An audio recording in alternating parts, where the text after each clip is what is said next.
Growing up around here on the coast, I was into surfing and decided I wanted to shape a board, and I shaped the board to start with. Around here, as it's mostly rocks, so you're surfing above reef, you're constantly smashing your boards. I was already thinking, how can I get around it? And so it was really important to have a board which was easily repairable.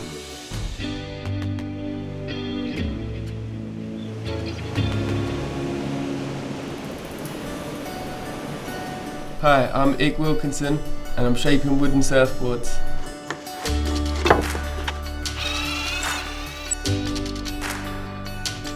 I guess what I'm most proud of with the wooden boards is they actually start to have more liveliness than a foam and fiberglass board because of the pre-tensioning in timbers.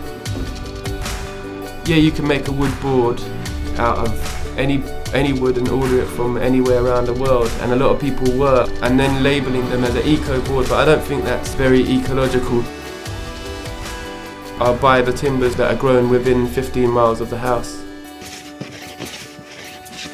I guess the biggest challenge in shaping boards is dust, and you're covered in it. The net discs allow so much more dust to pass through them. You're getting a clean pass, so you can see exactly what you're doing when you work. You don't have to stop and wipe the board down between passes. The best thing for me about having a dust extraction system and dust-free tools is the fact that I don't have to wear a dust mask anymore and feel restricted having this horrible thing stuck on my face the whole time I'm working. Also the benefit of not having to clean down the workshop before any finishing processes, so you're ready to go on to the next thing straight away, which is great.